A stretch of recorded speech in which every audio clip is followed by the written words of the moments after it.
Hi friends, அஸ்ஸலாமு அலைக்கும். இன்றைக்கி பார்த்தீங்கன்னா சூப்பரான ஒரு சுவையான பாவக்காய் குழம்பு எப்படி செய்யலான்னு பார்க்கலாம் வாங்க. இப்போ ஒரு பாத்திரத்தில் கொஞ்சமாக ரைஸ் வறுத்து எடுத்துக்கலாம். இது பார்த்தீங்கன்னா என் ஹஸ்பண்ட் தான் செய்கிறாரு. அவரோட சீக்ரெட்டை எங்களுக்கே சொல்லி கொடுக்க மாட்டார். நான் இது உங்களுக்கு வீடியோ எடுத்து ஷேர் பண்ணுறேன். இப்போ இதை வறுத்து எடுத்துகிட்டு ஒரு பாத்திரத்தில் மாற்றிக்கலாம். கொஞ்சமாக ஆயில் சேர்த்துக்கலாம். 2 ஸ்பூன் சீரகம் சேர்த்துக்கலாம். 1 ஸ்பூன் கடலைப்பருப்பு, 8 ஸ்பூன் பார்த்திங்கன்னா மல்லி சேர்த்துக்கலாம். வரமல்லி சேர்த்துக்கலாம். நல்லா மணமாக இருக்குங்க இந்த மசாலா. வேறு எந்த மசாலாவும் இதுக்கு சேர்க்க தேவையில்லை. இது மட்டும் சேர்த்தாவே போதும்.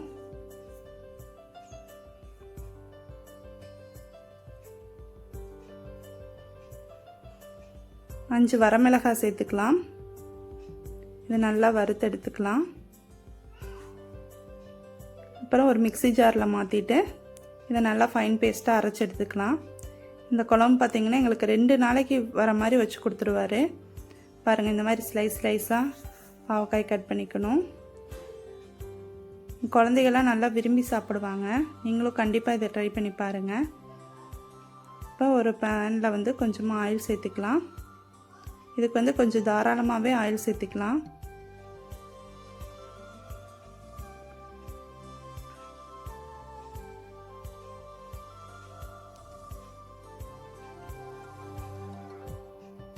நல்லா ஆயில் காஞ்சதுக்கப்புறம் எண்ணெய் ஜீரகத்தை கொஞ்சமாக எடுத்து கையில் கசக்கி போடுவாங்க. அது நல்லா ஃப்ளேவர் கொடுக்கும். 1 ஸ்பூன் கடுகு,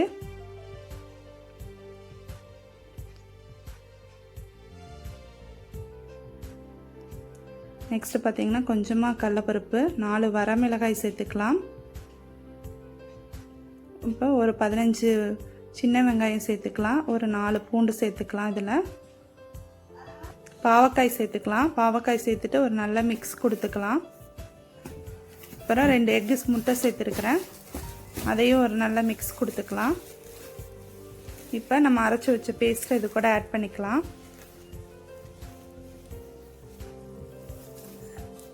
என் ஹஸ்பண்டுக்கு ஃப்ரீயான டைமில் பார்த்திங்கன்னா இந்த மாதிரி எனக்கு குழம்புலாம் வச்சு கொடுப்பாங்க.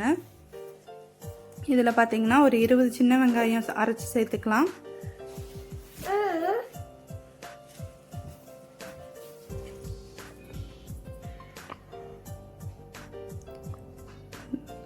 ரெண்டு பெரிய சைஸ் தக்காளி நல்லா அரைச்சி ஃபைன் பேஸ்ட்டாக அரைச்சி இதில் சேர்த்துக்கலாம்.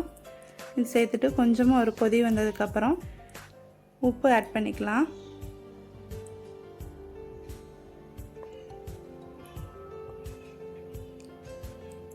இப்போ 2 நெல்லிக்காய் சைஸ், பெரிய நெல்லிக்காய் சைஸ் புளி நல்லா சேர்த்து கரைச்சி வச்சு எடுத்து ஊற்றிக்கலாம்.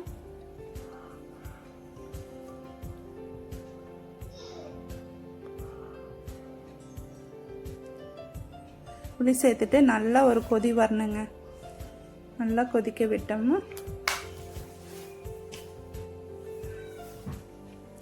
நல்லா இந்த மாதிரி கொதிக்கிறப்ப பார்த்திங்கன்னா தேங்காய் அரை மூடி சேர்த்துக்கலாம். சூப்பராக இருக்குங்க. எங்கள் வீட்டில் எல்லாருமே இது நல்லா விரும்பி சாப்பிடுவாங்க. நீங்களும் கண்டிப்பாக ட்ரை பண்ணுங்கள்.